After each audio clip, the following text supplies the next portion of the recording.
Hello सबैमा नमस्ते, राधे राधे। आज चाहिँ म हजुरहरूलाई देखाउँदैछु यहाँ मेरो बाहिरको गार्डन मैले राम्ररी सजाएको छु। राति पानी परेको थियो अनि मेरो गार्डनको फुलहरू धेरै राम्रो भएर फुलिराखेको छ। र फर्स्टमा हेर्न सक्नुहुन्छ मेरो बालसम, यो बालसम पनि गुटीहरू पाकेको रहेछ यसको। र यसरी नै फुटाएर त्यहीँ छरिदिएमा फेरि राम्ररी उम्रिहाल्छ। अनि यसको सुकेको पत्ताहरूलाई चाहिँ हटाइदिनु। अनि अर्को यहाँ हेर्न सक्नुहुन्छ पार्सल पनि भन्छ 9 o'clock पनि मिक्स गरेर लगाएको छु व्हाइट कलरमा अनि पिङ्क कलरमा। र यो पनि राम्ररी फुलिराखेको छ। र यो फुलिसकेकोलाई चाहिँ अगर सक्नुहुन्छ भने हटाइदिनु एक एकवटा गरेर।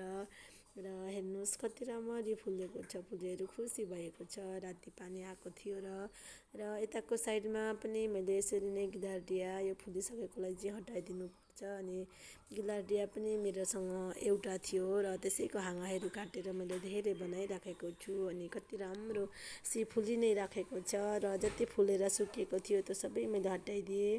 यसरी नै यहाँ पनि एउटा पर्पल कलरमा फुल्छ यो चाहिँ। र यहाँ मेरो पार्सल भन्छ यो पनि राम्ररी फुलेको छ। यहाँ हेर्नु सक्नुहुन्छ हजुरहरू, हेर्नु त कति राम्ररी यो मेरो गिलार्डिया फ्लावर्स फुलेको छ।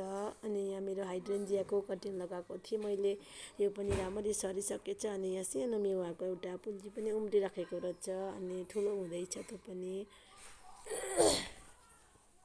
र यसरी नै गिलार्डियाबाट हामीले एउटाबाट धेरै बनाउन सकिन्छ। यसको सुकेर बीज पनि लगाउन सकिन्छ या त कटिङ पनि लगाउन सकिन्छ। अनि यो बर्बिना त सधैँभरि मेरो गार्डनमा यसरी नै फुलिराखेको छ र फुलि नै रहन्छ। यसलाई विन्टरमा पनि फुल्छ अनि त्यहाँबाट समरमा पनि फुल्छ। अनि यसरी साइड साइडमा मैले ढुङ्गाहरू लगाएर राखिदिएको छु। अनि यता हेर्नु, यता फेरि अर्कोतिर कति राम्ररी यिनीहरू पनि फुलिरहेकै छ भनौँ न। सायद बहुत राम्रो लाग्छ फुलहरू हेर्नको लागि, मन राम्रो खुसी हुन्छ। जति नै दुःख मनमा छ भने पनि अगर फुलहरू फुलेको रङबिरङ्गी देख्दाखेरि बहुत खुसी लाग्छ मन। र सायद दुःखहरू पनि हट्छ फुलहरूलाई हेरेर। र म चाहिँ यसै गर्छु, मलाई दुःख मनमा छ भने पनि यसरी नै मेरो गार्डनमा जान्छु अनि फुलहरूलाई चलाउँछु, हेर्छु। र यहाँ मेरो पर्पल कलरमा हेर्न सक्नुहुन्छ यो टोरेनिया हो, सरी यसको आफै पोहोर सालको गुटीहरू झरेर पाकेर उम्रेको थियो। अनि त्यहाँबाट मैले यहाँ ल्याएर राखिदिएँ। र यहाँ यसको तल पनि हेर्न सक्नुहुन्छ बिरुवाहरू कति धेरै धेरै उम्रिराखेको छ, आफै उम्रिराखेको छ।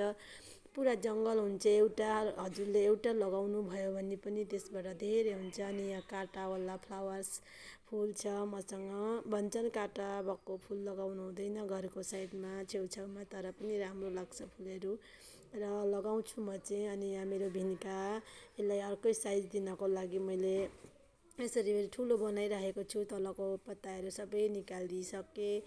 र यता पनि येल्लो कलरमा पनि फुलेको छ। अनि यहाँ मैले एउटा बाँसको लट्ठी लगाइदिएको छु, त्यसमा अर्को मैले मनी ग्लोरी अनि यता मेरो टोरेनियाको फुलहरू जति छन् सबै साइड साइडमा राखिदिएको छु। र सबै एकैचोटि फुल्यो भने त झन् कति राम्रो राम्रो देखिन्छ। अनि हजुरहरूले हेरिदिनु होला मेरो भिडियो। अनि राम्रो लाग्यो भने लाइक सब्सक्राइब पनि गर्न नभुल्नु होला है।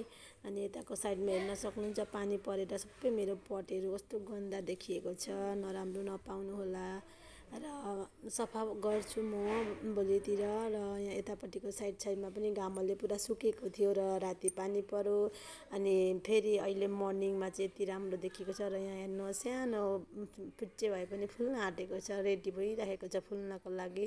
अनि यो मर्निङ ग्लोरी पनि, अनि यो येल्लो कोस्मोस हो यो पनि फुल्दैछ। र यसरी नै सबै डेन्थस एकचोटि सबै धेरै फुलेको थियो र मैले त्यसलाई सबै कटिङ गरेर हटाइदिइसकेँ। अनि अहिले चाहिँ भने फुल्दैछ र यो आफै उम्रेर भएको फुलेको यो पर्पल कलरको फ्लावर्स पनि। र यता मैले बालसम लगाएको छु अनि हावाले यो लडाइदिएको रहेछ मेरो फुलको बट्टा, यसलाई पनि उठाएर यहाँ राखिदिनु पर्यो साइडमा, कताबाट लडाइदिएको सायद यसरी नै सबै मैले एक एकवटा गरेर मैले राखिदिएँ साइडमा जति लडेको थियो। अनि त्यहाँबाट सफा चाहिँ गरेको छुइनँ, त्यही पनि अब सफा गर्ने टाइम त अहिले छैन, त्यही पनि अब गर्नुपर्छ। र मेरो यो तिउरी फुल भालछाम पनि भन्छ, यो मैले धेरै लगाएको छु, अहिले फुलेको छैन, एक दुईवटा चाहिँ फुल्दैछ।